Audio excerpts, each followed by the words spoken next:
भंतेजींनी आपला शिष्य नागसेन याला दुसऱ्या भंतेजीला म्हणजे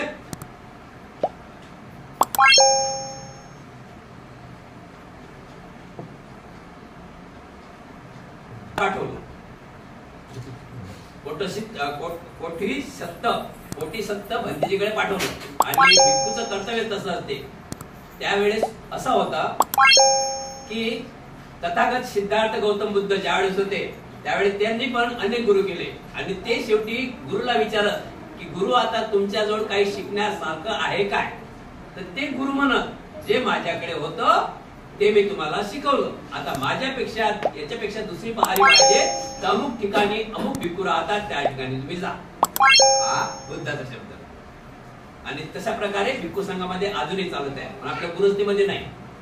मला जे येते माझ्यापेक्षा मोठं कोणीच नाही अशा प्रकारे भिक्खू संघात उपासकामध्ये फरक आहे. आपल्याला उपासकाने असं सांगायला पाहिजे उपासिकेने असं सांगायला पाहिजे म्हणायला पाहिजे की माझ्याजवळ जे होतं ते मी तुला दिलं पुढे जा तुला याचं वरते अजून शिकायचं असेल तर टमुक उपासिका आहे त्यांच्याकडे जा की टमुक उपासक आहे त्यांच्याकडे जा. अशी बुद्धाच्या कालापासून भिक्खू संघामध्ये नियम आली आहे की ज्या भिक्खू जवळ तो सामने झाला त्याच्याजवळ काय जे काय ते हे झालं वाचन झालं असेल तर त्यांनी दुसऱ्या भिक्खूकडे पाठवावं. म्हणून कोटसिद्ध भंतेजी रोहन भंतेजी म्हणतात की नागसेन आता तू कोटसिद्ध भंतेजीकडे काही दिवस शिकायला जा आणि त्यांना माझ्याकडून प्रणाम कर आणि नंतर तुझ्याकडून प्रणाम कर आणि सांग की मला तुमच्याकडे वर्षवासासाठी पाठवलेलं आहे काही दिवसासाठी पाठवलेलं आहे. रोहन भंतेजी त्या ठिकाणी गेले आणि त्यांना नमामी करून त्यांनी त्यांचं स्वागत केलं आणि त्या नागसेन भंतेजीला आपल्या निवासस्थानी शिक्षणासाठी ठेवलेलं आहे.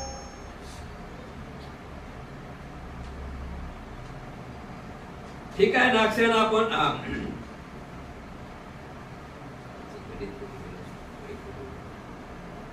प्रवचित केले. प्रवचित घेतल्यानंतर नागसेन रोहन स्थविरांना म्हणाले भंते आता मी आपल्या संघाची वस्त्रे धारण केली आहेत तेव्हा मला त्या मंत्राचे शिक्षण द्यावे. तदनंतर रोहन स्थविराम विहारात आला. प्रथम याला मी काय शिकवावे सुत्त की अभिधम्म. परंतु नागसेन पंडित आहे. अभिधम्मावर हा लवकरच प्रभुत्व मिळू शकेल असे नागसेनाची बुद्धिमत्ता पाहून स्थविरात वाटले आणि त्यांनी प्रथम अभिधम्म शिकविला. सामनेर नागसेन उलट्या पाठीमागे आलो अजून नागसेन निघाले नाही तिथून गुरुजोड आहे. सामने त्यांची स्मरणशक्ती दांडगी होती त्यामुळे त्याने लवकरच सर्व अभिधम्म अगदी तोंडपाठ केला. अभिधम्मावर प्रकाश टाकणारी मुख्य 7 पुस्तके आहेत ती अशी धम्म संगिनी यात पाप पुण्य आणि अव्याकृत म्हणजे पापही नाही आणि पुण्यही नाही यावर 3 व 2 प्रकारे खुलासा केला आहे. नंबर 2 विभंग कप्पकरण स्कंद विभंग इत्यादी यांचे 18 विभाग आहेत. नंबर 3 धातू कथा कप्पन करण संग्रह असंग्रह इत्यादी यात 14 विभाग आहेत. आणि नंबर 4 पुग्गल पद्धती स्कंद प्रत्यंती आयतन प्रज्ञप्ती इत्यादी याचे 6 विभाग आहेत. कथा वत्मक कप्पकरण मूळ यमक स्कंद यम पठाण कंपकरण हेतू प्रत्यय इत्यादी यात 24 प्रकरणे आहेत. या 7ही मोठमोठ्या ग्रंथाचा सामनेर नागसेनाने अभ्यास केल्यानंतर नागसेन आपल्या उपाध्यास म्हणाला भंते सध्या एवढेसे पुरुष आहे एवढ्या अभ्यासानेच मी आपणा सर्व काही विवरण करून सांगू शकेन. नंतर नागसेन कोटसिद्ध अर्थासमोर जाऊन उपस्थित झाला व त्यांना विनयपूर्वक म्हणाला भंते हे भंते मी आपल्या समोर सर्व अभिधम्म पिटकाचे विस्ताराने विलक्षण धम्म अशा 3 विभागात मी अभिधम्माची छाननी करायची ठरवली आहे. ठीक आहे. नागसेन आपण अभिधम्माचे विलक्षण करून सांगावे. तेव्हा नागसेनाने 7ही ग्रंथावर विस्तृत प्रवचनाद्वारे 7 महिन्यात पूर्ण विचलन करून सांगितले। त्यावेळी धरणीकंप पावली। देवगणांनी साधुकार देऊन अनुमोदन केले। ब्रह्मादेवानी टाळ्या वाजवून आनंद व्यक्त केला। आधी दिव्य चंदनपूर्ण चंदन चूर्ण व मदार पुष्पाचा वर्षाव होऊ लागला। नागसेनाचा अपराध व त्यासाठी दंड। साधुकार द्या आता सुरुवात होते। कालचं जरा मार्केट नव्हती गेली, आजपासून सुरुवात होते। ठीक आहे, तर बघा नागसेन बनतेजी एवढा हुशार होता, एवढे मोठे मोठे ग्रंथ त्यांनी 7 महिन्यातच पूर्ण केलेले आहे आणि ते आता त्या भिक्खू सोबत बाहेर फिरायला जातात। नागसेनाचा अपराध व त्यासाठी दंड विधान। आता नागसेनाच्या वयाला 20 वर्ष पूर्ण झाली होती, तेव्हा रक्षित तळाच्या कोटसिद्ध अर्थांनी नागसेनाला उपसंपदा दिली। आता नागसेन भिक्षू झाले।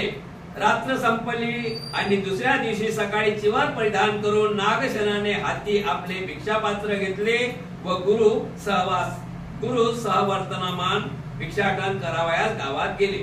रस्त्याने ते जात असता नागसेनाच्या मनात असे विचार आले की माझे उपाध्याय अगदी तिरस्कारणीय व मूर्ख आहेत। भगवान बुद्धाच्या मुखातून बाहेर पडलेल्या ज्ञानोपदेश बाजूला ठेवून त्यांनी मला प्रथम अभिधम्म शिकविला। हे त्यांच्या निवृत्तीपणाचे व अपरिपत्तेचे लक्षण होय। त्यावेळी रोहन सवीर ध्यान बळाच्या शक्तीवर नागसेनाच्या मनात वेध घेत चालले होते। तात्काळ त्यांनी नागसेनाच्या मनातील विचार ओळखले व नागसेनाकडे फिरून म्हणाले, नागसेन, तुझ्या मनाने तू अनुचित विचार करीत आहेस। गुरुप्रती असे विचार करणे हे तुला सोपण्यासारखे तर नाहीतच, परंतु तुझ्या दृष्टीने ते बराबरही नाहीत। नागसेन बनतेजींनी जे काही विद्या शिकवली त्यानंतर ते आपल्या दुसऱ्या गुरुकडे आले, कोटसिद्ध बनतेजीकडे आले आणि त्यांना ते विद्या त्यांच्याकडून वधून घेतली। बनते, मला अभिधम्म पीठ खूप जाणवत आहे, मी खूप अभिधम्म पीठाचा अभ्यास केला आहे आणि मला तुम्हाला अभिधम्म पीठ म्हणून दाखवायचा, वाचून दाखवायचा, माझी परीक्षा घ्या। तर ठीक आहे बनते। नागसेन कोटसिद्ध बनतेजी बोलले, हे गावामध्ये परक्या गावामध्ये दुसऱ्या गावामध्ये भिक्षाटन करण्यासाठी निघाले। भिक्षाटन करावं लागते भिक्खूला, कोणी आणून देईल काय? तर कोटसप्त भंतेजी महास्तवीर आणि भंते नागसेन हे गावामध्ये भिक्षाटन मागण्यासाठी निघाले। पण त्या अगोदर नागसेनाची उपसंपदा 20 वर्ष झाल्यानंतर नागसेनाची उपसंपदा कोटसप्त भंतेजी यांनी केली होती। म्हणजे आता ते 20 वर्ष झाली, त्यांची उपसंपदा झाली, कोटसप्त भंतेजीने उपसंपदा केली आणि त्यांच्याकडून अभिधम्म पीठ समजूनही घेतला, म्हणजे वाचून घेतला, परिपूर्ण पक्का झाला काय नागसेन। आणि नंतर काही दिवसांना म्हणजे दुसऱ्या दिवशी नागसेन भंतेला सोबत घेऊन कोटसप्त भंतेजी परक्या गावामध्ये भिक्षा पात्र घेऊन भिक्षाटन करण्यासाठी निघालेले आहेत। आता चालता चालता चालता चालता त्यावेळेस रोहन नावाचे भंतेजी म्हणजे नागसेनचे गुरु हे हिमालयाच्या काठावर ध्यान साधना करत होते आणि कोटसिद्ध भंतेजी आणि नागसेन भिक्षा मागण्यासाठी कोणाला न बोलता आपल्या रस्त्याने परक्या गावामध्ये दुसऱ्या गावामध्ये चालत होते। चालता चालता चालता नागसेनाच्या मनात असा विचार आला की माझा गुरु जो रोहन आहे, माझा गुरु तो खूप मूर्ख आहे। मनात विचार आला, बोलता येत नाही। दोन्ही भंतेजी सारखे चालले। आता कोटसप्त भंतेजी आणि रोहन भंतेजी सारखे चालले भिक्षाटन करायला। पण चालता चालता नागसेन भंतेजीच्या मनात एक कुविचार आला। तो कुविचार कोणता आला की माझे भिक्खू रोहन गुरु हे अर्धवट डोक्याचे आहेत, म्हणजे त्यांना परिपूर्ण ज्ञान नाही, ते मूर्ख आहेत। माझे गुरु ते मूर्ख आहेत। जसा मूर्ख हा शब्द काढला तसंच रोहन भंतेजींना त्याच्या विचारा त्या नागसेन भंतेजीवर रोहन भंतेजी ध्यानच करत होते. हा काय करते काय नाही, काय करते काय नाही, स्थविर होते ते, त्यांना सर्व दिसत होतं. आणि रस्त्यावर चालता चालता जो बोललेला विचार आहे तो फटकन रोहन भंतेजींनी ताबडतोब त्याला चमत म्हणजे दाखवला की भंते नागसेन तुम्ही हे गलत बोलता, तुम्ही हे गलत बोलत आहात, तुम्हाला हे बोलणं सोबत नाही. गुरुला कधी मूर्ख म्हणत, गुरुला कधी मूर्ख म्हणत, आईला कधी मूर्ख म्हणत, बाबाला कधी मूर्ख म्हणत. तर त्यावेळेस काही त्यांना दिसून आलं की काय झालंय, मग काहीतरी झालं. आणि त्यावेळेस रोहन भंतेजी त्यावेळेस रोहन भंतेजीने खाली बघितलं आणि पुढे बघता आता माझे उपाध्याय दुसऱ्याच्या चित्तावर उरलेले विचार आपल्या ध्यान शक्तीने समजून शकतात. ही किती आश्चर्यकारक व अद्भुत बाब आहे. मी जर इथं बोललो मनामनाशी, बरं बोलता येत नाही आपल्या दोघाला, पण मनामनाशी विचार करून राहिले, मी इथं बोललो, माझ्या आचार्यांना कसं काय वाईट पडलं की मी त्यांना मूर्ख म्हटलं म्हणून, किती वाईट वाटलं. म्हणून ते स्वतःशीच म्हणतात की माझे उपाध्याय म्हणजे गुरु, माझे गुरु दुसऱ्याच्या चित्तात उठवलेले विचार आपल्या ध्यान शक्तीने समजू शकतात. ही किती आश्चर्यकारक व अद्भुत बाब आहे. याची जाणीव भिक्षू नागसेनास झाली. खरोखरच माझे आचार्य महापंडित आहेत. आता आपण त्यांची क्षमा मागावी. म्हणून माझं खूप चुकलं, माझ्या गुरुला असं बोलायला नव्हतं पाहिजे, असं त्यांनी मनामनातच विचार केला. आणि त्यांनी विचार केला की आता माझं खूप चुकल्यानंतर माझ्या गुरुची मला क्षमा मागावी असं वाटते, मागली पाहिजे असे त्यास मनोमन वाटू लागले. तेव्हा म्हणाले, भंते मला क्षमा करा, यापुढे चुकून देखील मी असा विचार करणार नाही. तदनंतर रोहन सवीर म्हणाले, नागसेन एवढा सबबीवर मी तुला क्षमा करू शकत नाही. तू जर गुरुला मूर्ख म्हटलं तर तुला मी तू क्षमा मागितली तर मी तुला क्षमा करू शकत नाही. मी तुझा गुरु आहो. तू क्षमा मागशील तिथून तर मी तुला एवढा सदगतीने मी तुला क्षमा देऊ शकत नाही. त्यासाठी एक सागर नावाचं एक महासंपन्न असं नगर आहे.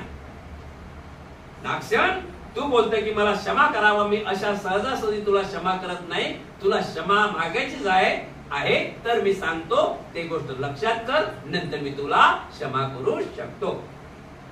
तदनंतर रोहन सवीर म्हणाले, नागसेन एवढा सबबीवर मी तुला क्षमा करू शकत नाही. त्यासाठी एक माझं सागर नावाचे एक महाप्रसन्न असे नगर आहे. तेथे मिलिंद नावाचा राजा राज्य करतो.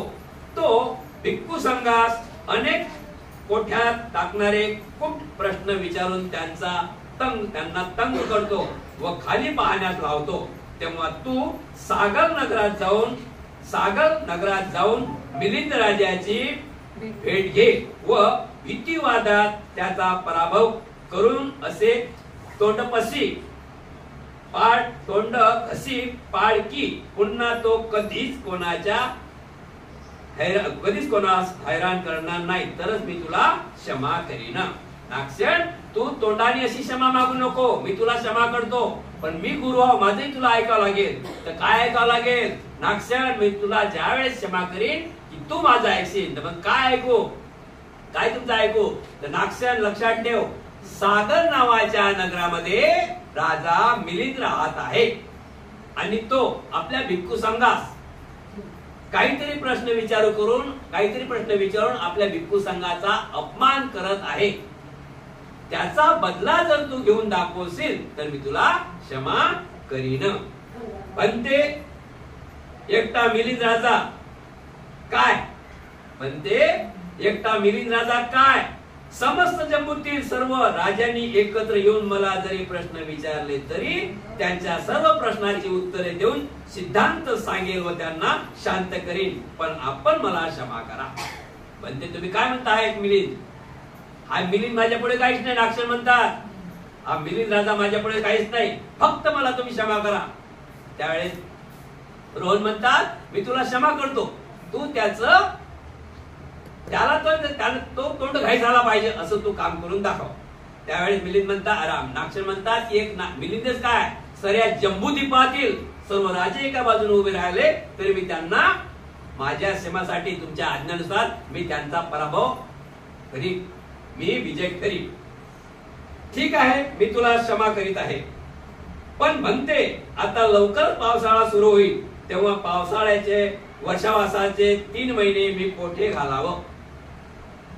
रोहन बनतेजीला म्हणतात नागसेन की बनते मी आता 3 महिन्याचं वर्ष, आता लवकरच वर्षावास चालू होत आहे आणि मी 3 महिने कुठे घालू, वर्षावास झाला पाहिजे त्यानंतर मी तिकडे जाईन. नागसेन यावेळी वंदनीय विहारात महास्तवीर अस्सगुप्त राहतात, ते त्यांच्याकडे जा आणि माझ्या वतीने तू त्यांच्या चरणावर विनम्र अभिवादन करून सांग की माझे उपाध्येय आपल्या चरणावर नतमस्तक होऊन पंचांग प्रणाम करून आपली विचारपूस करीत होते व आपल्या प्रकृती यथाचित्त सुखी व निरोगी राहावी अशी त्यांची प्रार्थना आहे. या वर्षातील 3 महिने मी आपल्या सहवासात घालवावे म्हणून त्यांनी मला आपल्याकडे पाठवले आहे. तुझ्या उपाध्यायाचे नाव काय. नागसेन बंदेजीला सांगतात रोहन बंदेजी की जा, काही अंतरावरच वंदनीय महास्तवीर अस्सगुप्त राहतात, त्यांच्याकडे जा आणि त्यांना माझ्याकडून पंचांग प्रणाम कर. सांग की माझ्या गुरुने तुमची तब्येतीची विचारपूस केलेली आहे आणि नंतर तुझ्याकडून पंचांग प्रणाम कर आणि नंतर सांग की बनते गुरुवर्य हे वर्षावास 3 महिने मला माझ्या गुरुनी तुमच्याकडे करण्यास सांगितलेला आहे.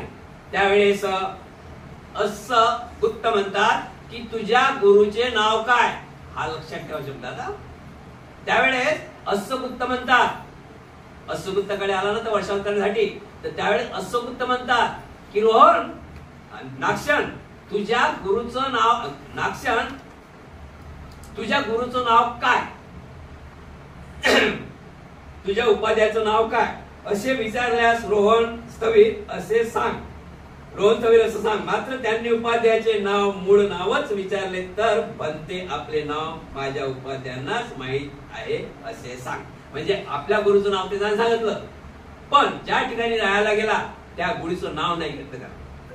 त्याला माहित आहे अस्सगुप्त नाव आहे पण वरिष्ठांचं नाव घेता येत नाही. अस्सगुप्त नाव सुद्धा त्यांनी घेतलेलं नाही. माझ्या गुरुचं नाव रोहन आहे आणि त्यांनी मला तुमच्याकडे पाठवलेलं आहे आणि यांचं नाव त्यांनी घेतलेलं नाही. ते तुमचं नाव माझ्या गुरुलाच माहित आहे. माझं नाव काय आहे तर मला माहित नाही, माझ्या गुरुलाच माहित आहे. मला तुमच्याकडे फक्त अभ्यास करण्यासाठी पाठवलेलं आहे. ठीक आहे बनते असे उत्तर देऊन भिक्षू नागसेनाने आदरणीय रोहन स्थविरास प्रमाण करून प्रदक्षिणा घातली. तदनंतर चिवर धारण केले व आपले चिवर भिक्षापात्र घेऊन त्यांनी उपाध्यायांचा निरोप घेतला. क्रमांक चारिका करीत करीत औष्यमान नागसेन वंदनीय विहारातील महास्थवीर अस्सगुप्त यांच्याकडे येऊन पोहोचले. शेवटी त्यांच्या जवळ त्यांना पंचांग प्रणाम केला व आपल्या उपाध्यायांचा निरोप त्यांना कळविला. तेव्हा तुझे नाव काय अस्सगुप्ताने विचारले. बनते माझे नाव नागसेन आहे. तुझ्या उपाध्यायाचे नाव काय. उपाध्याय म्हणजे गुरु. माझ्या गुरुचे नाव, तुझ्या उपाध्यायाचे नाव काय आहे. बनते माझ्या गुरुचे नाव, माझ्या उपाध्यायाचे नाव रोहन स्थवीर आहे. माझे नाव काय. बनते आपले नाव उपाध्यायांनाच माहित, माझं तुमचं नाव मला माहिती नाही. म्हणजे वरिष्ठ महास्थवीरचं नाव सुद्धा घेऊ शकत नाही भिक्खू असून सुद्धा. ठीक आहे.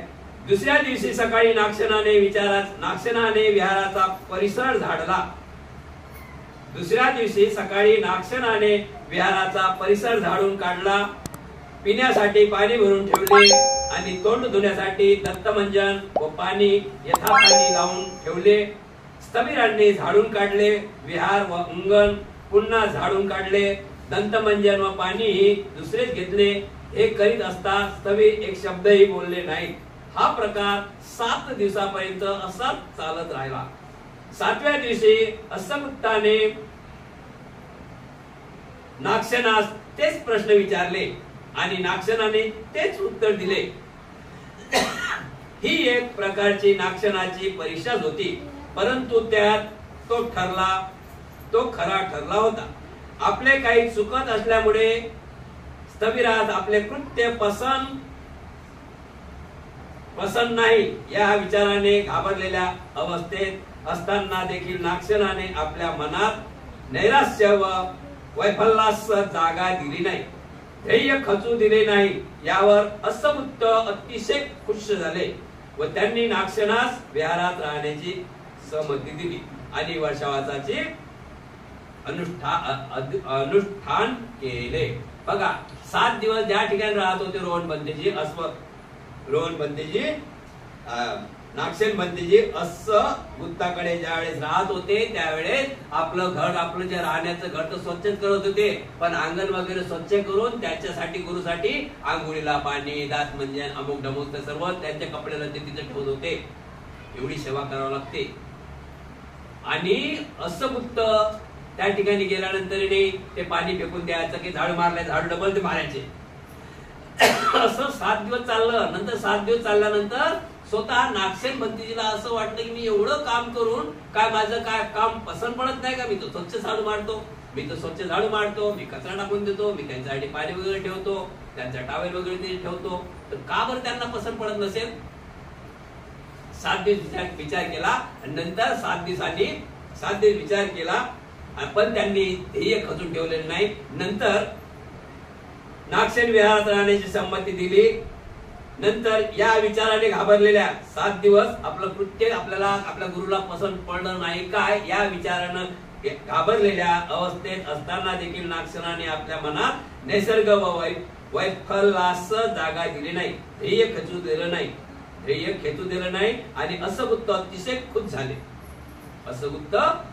खुश झाले व त्यांनी नागसेनास सांगितले, विहारात राहण्याची सहमती दिली आणि वर्षावासाचे अधिष्ठान केले. महा उपासिकेला नागसेनाचा उपदेश. त्यावेळी भगवान बुद्धांच्या धम्माप्रती नितांत श्रद्धा बाळगणारी एक महाउपासिका 30 वर्षापासून महास्थवीर असगुप्ताची सेवा करीत होती.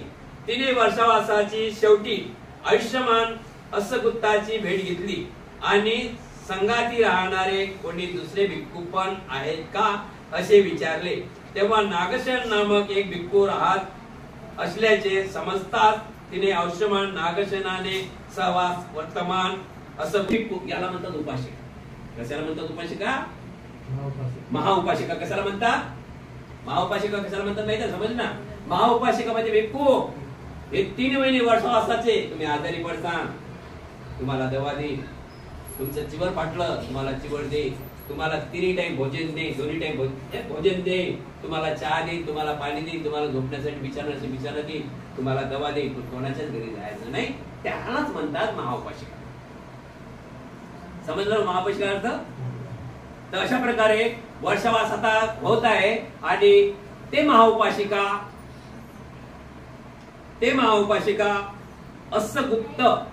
असगुप्त भंतेजीकडे 7 वर्ष तिने सेवा केली. त्यांची किती वर्ष सेवा केली?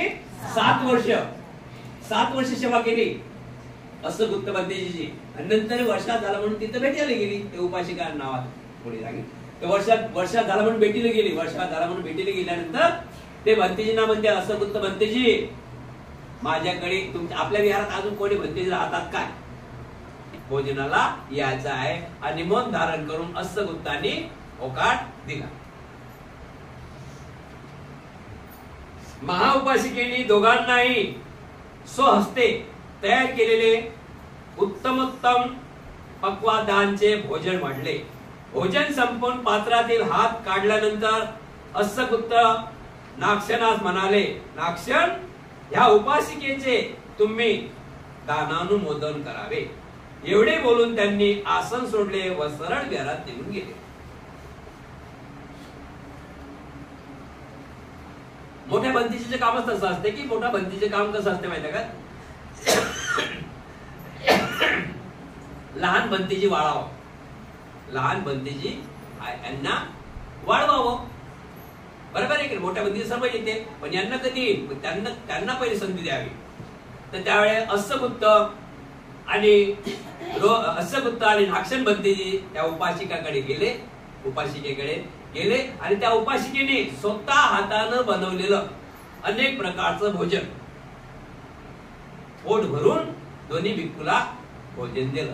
भोजन दिल्यानंतर आपला भिक्षापात्रातला हात धुवून काढला आणि अस्सगुत्त बंतेजी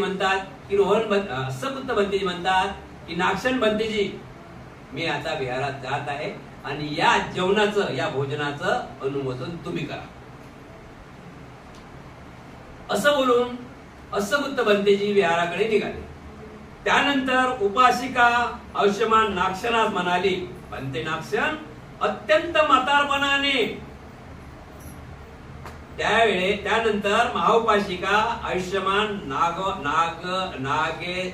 नागसेन बंतेजीस म्हणाली, बंते नागसेन अत्यंत म्हातारपणाने माझे शरीर व मन खचून गेले आहे.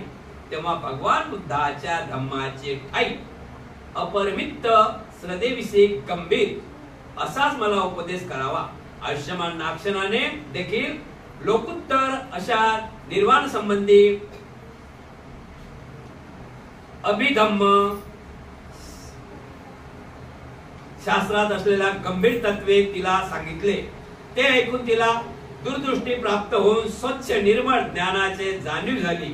ज्या वस्तूचा उदय आहे तिचा शेवटही निश्चित आहे हे सत्य तिला ठामपणे कळले. जन्म मृत्यू हे अगभुत असे धर्मगुण आहेत असे राग विहित निर्मळ ज्ञान बसलेल्या आसनावर तिला प्राप्त झाले. आता आपण अभिधम्म पीठक समजून घेऊया. काही लोकांना समजलं, काही नाही समजलं. अभिधम्म पीठक म्हणजे होणाऱ्या गोष्टी.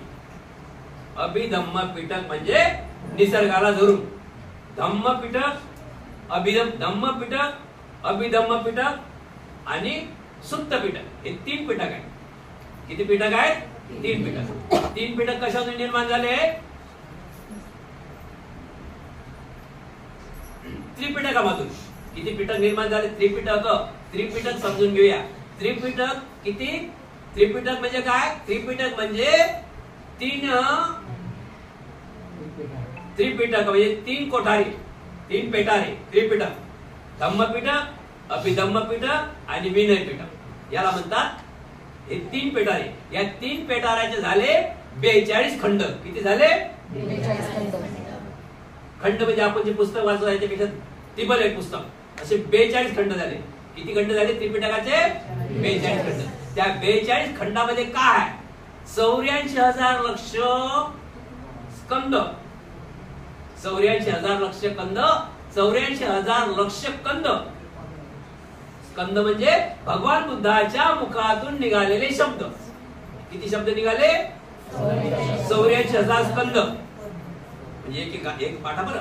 84,000 स्कंद. आणि त्यानंतर 3 लक्ष गाथा म्हणजे भिक्खू लोकांनी गायले. 3 लक्ष गाथा म्हणजे किती गाथा आहे तो ग्रंथ?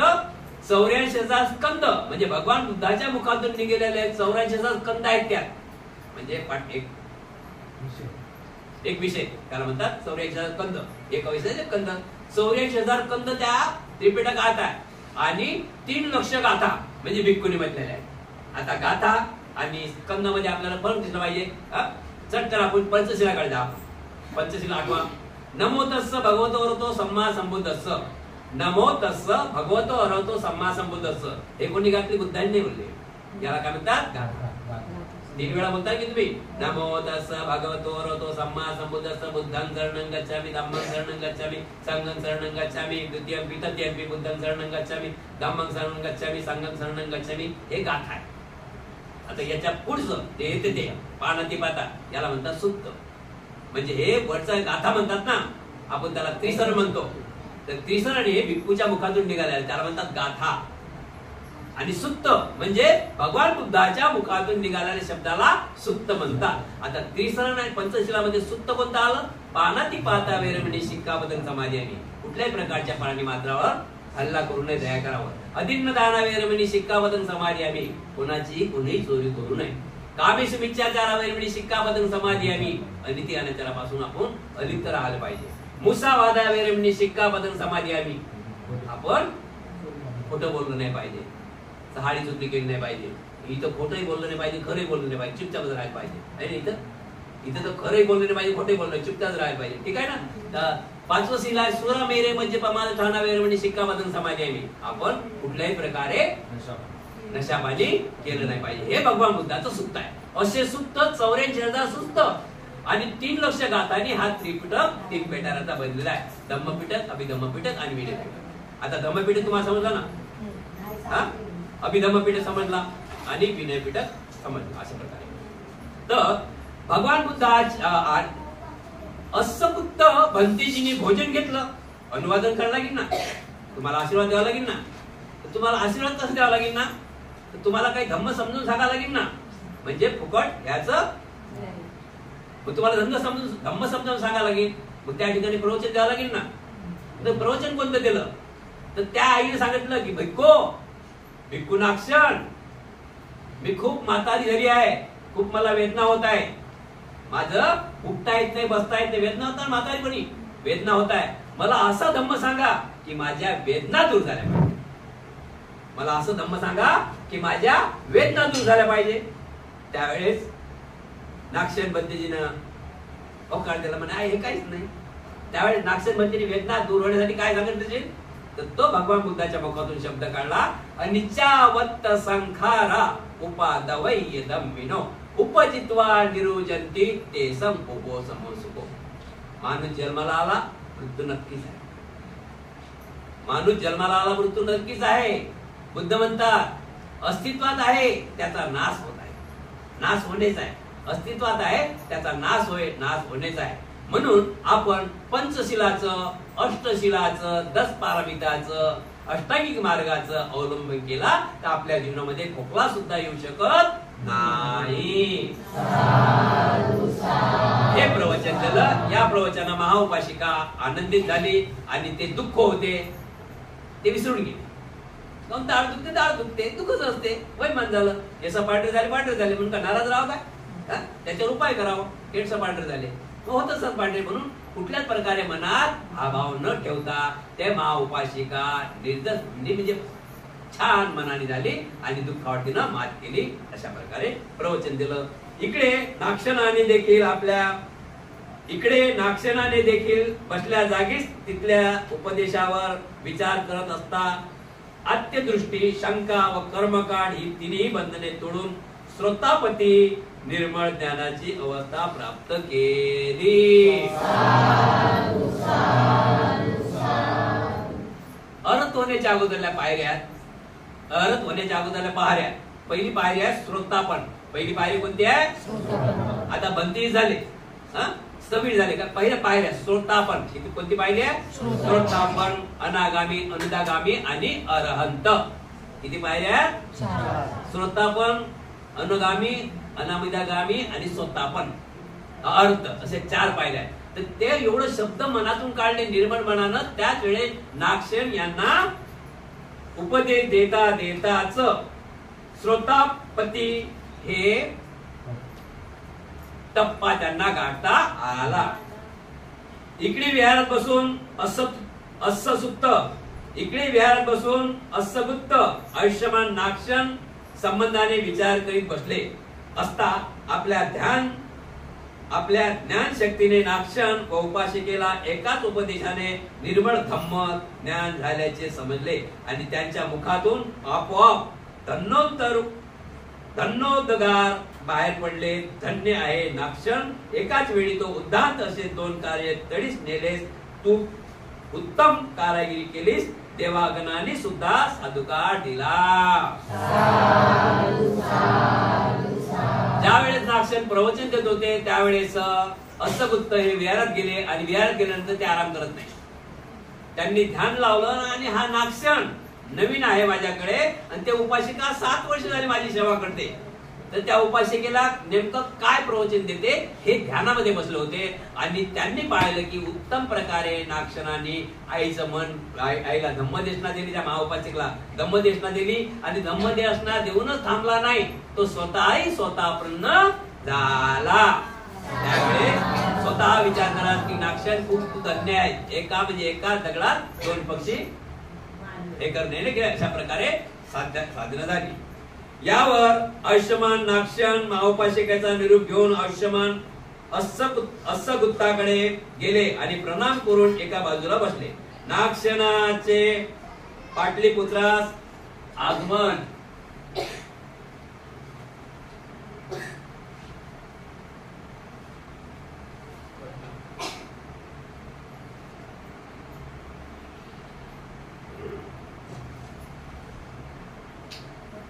नागशनाचे पाटलीपुत्रास आगमन.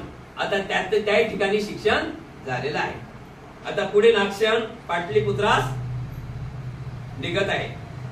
त्यानंतर आयुष्यमान अस्सगुत्त म्हणाले, नागशन आता तू पाटलीपुत्रास जा.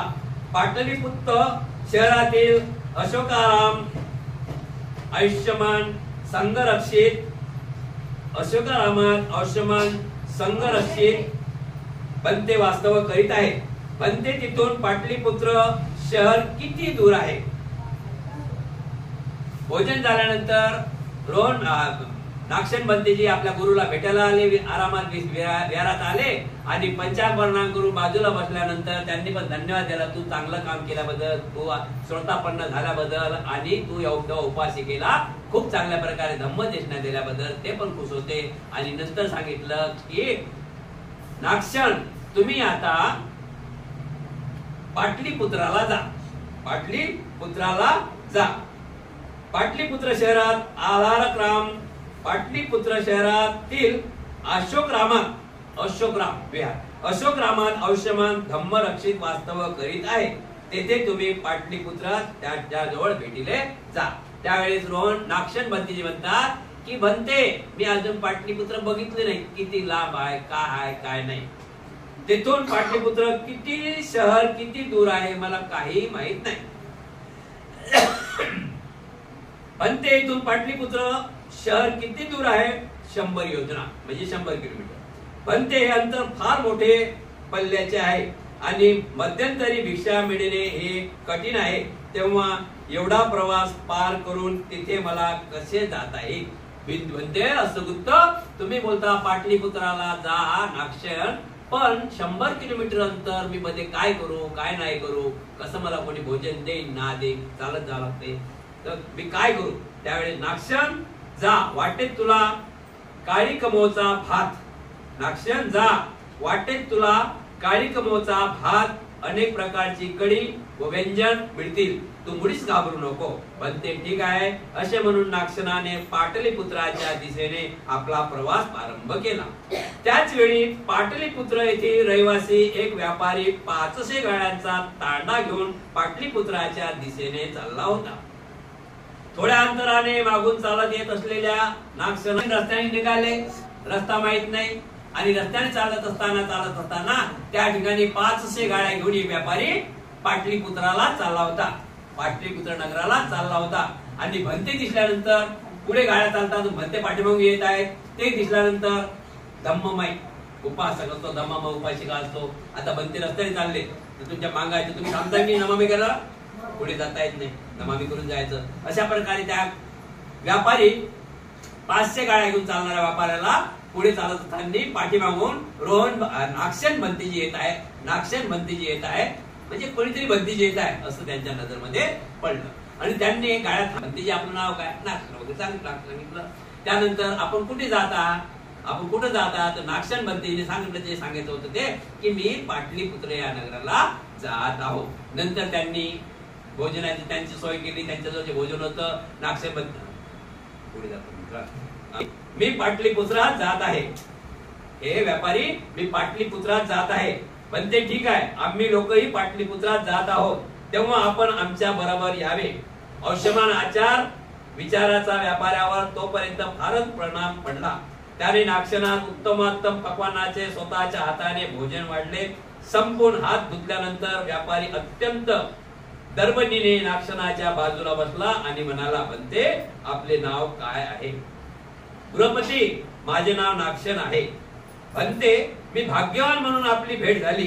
आपल्याला अभिधम्म अवगत आहे, तसा मी सुद्धा अभिधम्माचा अभ्यासक आहे. बनते मला अभिधम्माचे तत्वज्ञान सांगावे. यानंतर आयुष्यमान नागसेनाने त्याला अभिधम्माचा उपदेश केला. क्रमशः अभिधम्माचे विलक्षण करीत असता ज्या वस्तूला प्रारंभ आहे तिला छाई आहे याची नागसेनास पूर्ण ओळख पटली. तदत्त व्यापाराचेही झाले, व्यापारीचेही मन शांत झाले. याप्रमाणे तो व्यापारी नागसेनास आपल्या 500 गाळ्याचा तांडा पुढे घेऊन चालला असता तो पाटलीपुत्र शहराच्या एका चौकावर येऊन पोहोचला. तेथे थांबून तो आयुष्यमान नागसेनास म्हणाला, बनते, हा आहे अशोकरामाचा मार्ग आणि सध्या मजपाशी 16 हात लांबीचं व 8 हात रुंदी असे लोकिरीचे किमती वस्त्र आहे ते मी आपणास दान देत आहोत. तरी कृपा करून आपण या दानाचा स्वीकार करावा. पाटलीपुत्राला जात असताना त्या व्यापाऱ्याने खूप काही चांगल्या प्रकारे भोजन दान आणलं होतं. त्यांनी सोबत भोजन दिलं, खूप चांगल्या प्रकारे दिलं आणि चर्चा झाली की बनते, तुम्ही जसं अभिधम्म वाचन केलं आवडते, मला पण अभिधम्माचं वाचन आवडते, म्हणजे अभिधम्मात आहोत, अशा प्रकारे चर्चा झाली. आणि नंतर ते सोबतच निघून जातात आणि पाटलीपुत्राच्या चौकामध्ये ते गाड्या थांबवतात आणि तिथं रोहन बंतेजीला नागसेन बंतीला म्हणतात की बंतेजी हा अशोकरामाचा रस्ता या बाजून जाते, पण कृपा करून 2 मिनिट थांबा. माझ्याकडे शिवर बघा किती असते, आता चिवड किती मापात असते बघा, लक्षात ठेवा. माझ्याकडे 16 हात, किती हाताची वर असते लक्षात ठेवा, किती याची वर आहे, किती 16 हात, लक्षात ठेवा. माझ्याकडे 16 हाताचं लांब आणि 8 हाताचं रुंद वस्त्र आहे, तेच चिवर. किती असतात हात? 16 हात आणि 8 हात, हे चिवरचं माप आहे. कोणतं चिवर? माझ्याकडे 16 हात आणि 8 हाताचं किमती, अनमोल किमतीचं वस्त्र आहे, हे मी तुम्हाला दान देण्याची माझी इच्छा झालेली आहे. मग आमचं दान स्वीकारावं. आयुष्यमान नागसेनाने अत्यंत प्रेमाने त्याचा स्वीकार केला. व्यापाऱ्यास समाधान वाटले, प्रतीक्त अंतकरणाने प्रमुदित झाले. तेव्हा प्रणाम व प्रदक्षिणा करून त्या व्यापाऱ्याने त्यांचा निरोप घेतला. आयुष्यमान नागसेन अशोकराम येथे धम्मरक्षिताकडे गेले व अभिवादन करून त्यांना आपल्या येण्याचा हेतू सांगितला.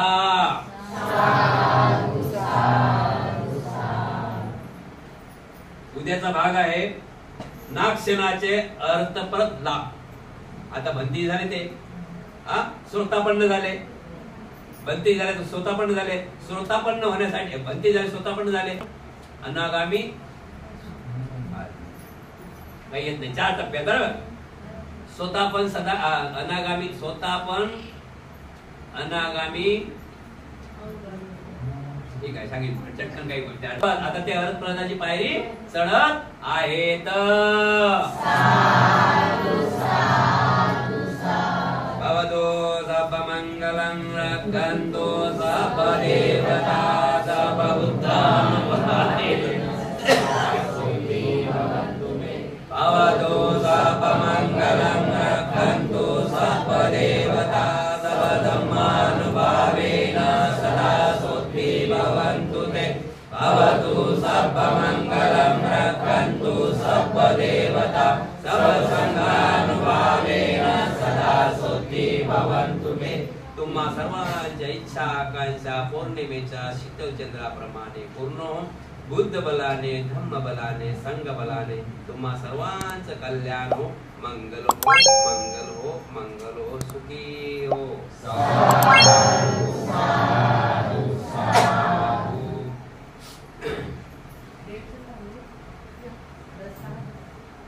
पटना, पटना म्हणजे बिहार. त्याचं स्टार्टिंग होतं वाराणसी आणि वाराणसी आणि सारनाथ त्या बाजूला. तर ठीक आहे, बघा मानव जीवन एक चंचल आहे, खूप चंचल आहे. आणि मानवासारखी बुद्धी कोणाच प्राण्याला नाही. आपण कोणते प्राणी आहोत?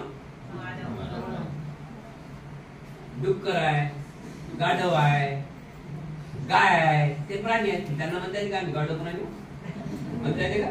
कशा म्हणते? त्यांना येतच नाही ना. ते कुठे शिक्षण द्यायला घेते, साईड शिकाय त्याला कोण घेते. तर मानव प्राणी म्हणजे मानव प्राणी आणि सरळ प्राण्यामधून आपण लय हुशार आहोत, अति हुशार आहोत. का हुशार आपण की आपल्याला टक्कच दिसते मेणबत्ती जळून राहील म्हणून. मेणबत्ती जळून राहील म्हणून की नाही, हा मेणबत्ती विजली ते काय म्हणून विजली. हा जिबीला खारट लागलं तर काय म्हणून तिखट लागलं, खारट लागलं म्हणून. आंबट लागलं तर काय म्हणून आंबट लागलं. डोळ्यांनी पाहिलं, जे पाहिलं ते आपण ओळखू शकतो.